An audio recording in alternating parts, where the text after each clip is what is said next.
es que está candente la situación con declaraciones pues muy golpeadoras, muy politiqueras, muy venenosas desde Estados Unidos contra los esfuerzos de la 4T que encabeza el presidente Andrés Manuel López Obrador. ¿Cómo estás, Jaime? Buenas noches. ¿Cómo estás, Vicente? Muy buenas noches. Ya le recé a la Virgencita de los aparatos para que las cosas vayan bien, de verdad, y no tengamos interrupciones ni problemas técnicos. Efectivamente, en el curso de los últimos días hemos visto cómo de forma bastante entusiasta los miembros del Partido Republicano han zarandeado al fiscal general de la Nación, a la directora de la DEA, a todos los que tienen que ver con el Departamento de Seguridad Interna y el Departamento de Justicia, y han llegado al extremo de insistir en la necesidad de que se declaren como organizaciones terroristas a los cárteles de la droga. Algo que yo me atrevo a adelantar no va a ocurrir nunca. Nunca, sería imposible, porque para empezar, Andrés Manuel López Obrador no lo permitiría, ni quien suceda a Andrés Manuel López Obrador. Además, imagínate un ataque de las Fuerzas Armadas de Estados Unidos contra los cárteles de la droga, en una de esas operaciones quirúrgicas que casi siempre trae consigo víctimas colaterales.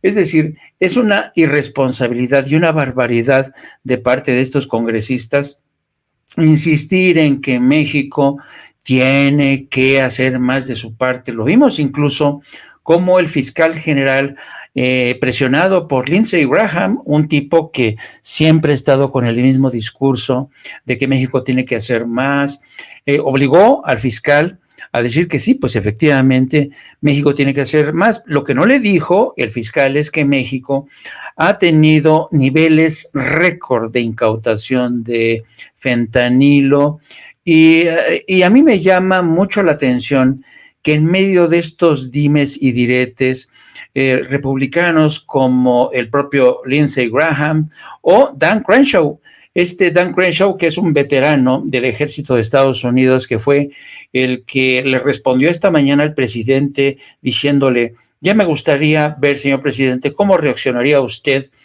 si una pandilla de americanos estuviera envenenando a 70,000 mexicanos por día o por mes. Y entonces yo me quedé pensando, ¿cómo es posible que Dan Crenshaw se atreva a establecer esta comparación?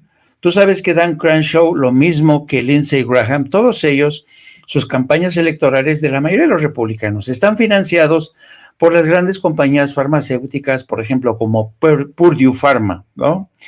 Y yo nunca he escuchado al señor Dan Crenshaw pronunciarse contra las farmacéuticas, que fueron las que detonaron esta crisis de adicción de los opiáceos y precisamente del fentanilo. No, los señores republicanos son muy valientes a la hora de reclamarle al gobierno de México que haga más en la lucha contra el fentanilo, pero no se atreven a mencionar a la familia Sackler, que es la dueña de estos grandes laboratorios, y la familia Sackler, muy generosa contribuyente de las campañas electorales del Partido Republicano y del Partido Demócrata. Así es que volvemos a estar con lo mismo. Yo recuerdo hace ya tiempo un alegato de uno de los congresistas demócratas por California, el congresista Howard Berman, de origen judío. Y en una de estas, esto ocurrió hace ya más de 10 años, querido Vicente. Y me acuerdo que estaban con este mismo alegato, ¿no? De que tenían Estados Unidos que ya hacer algo con México, porque los terroristas estaban aliando con los inmigrantes, estaban traficando fentanilo. Y me acuerdo que Howard Berman ya desde entonces les dijo: señores, ya basta de estar creando fantasmas donde no los hay. Ustedes siempre vienen con el fantasma terrorista, que dicen que está en México, que se embosca, que se esconde entre los inmigrantes, y estamos hartos de que ustedes dicen que la amenaza terrorista siempre viene desde México, cuando hay prueba evidente año tras año de que México es quizá el país que ha hecho más en esta lucha antiterrorista. De hecho, en el último reporte que presentó el presidente esta mañana, se insiste en lo mismo.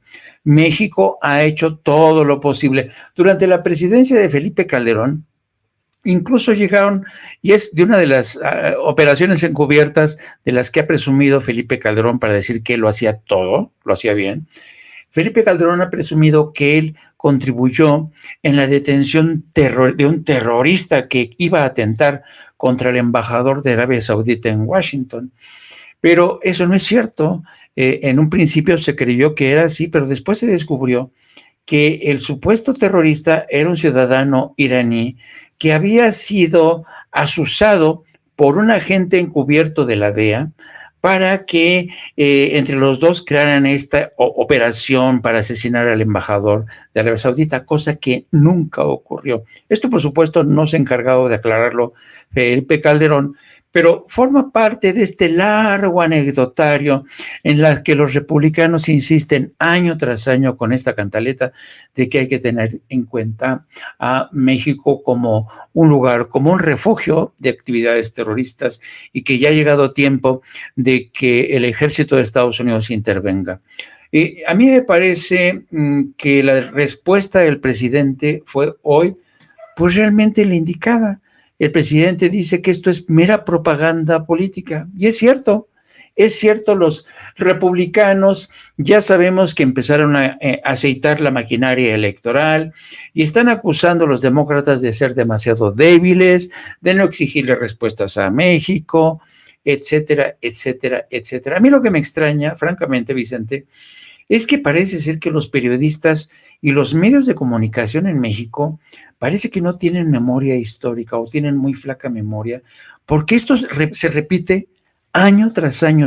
Durante casi los 15 años que estuve como corresponsal en Washington, cada año en las audiencias era la misma cantaleta.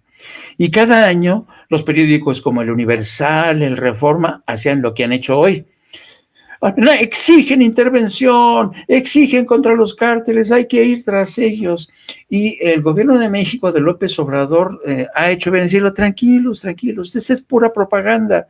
Porque yo, insisto, no me imagino que el día de mañana realmente el ejército de Estados Unidos va a lanzar una operación, Vicente, para justiciarse a los cárteles de Sinaloa. Imagínate la matazón que se armaría, imagínate el desmadre que se armaría en la frontera sur de Estados Unidos. Sería tanto como darse, ahora sí que un tiro en su propio pie. La violencia impactaría en la frontera, traería problemas, más gente huyendo de la violencia, más gente solicitando asilo político, en fin. Así es que yo creo que el presidente ha hecho bien al decirles a los medios de comunicación y a los congresistas de Estados Unidos, serenos, morenos, serenos, que ya sabemos de qué va la cosa. Y fíjate que esto me lleva a decir que, híjole, sí, pues ni modo, ahí va.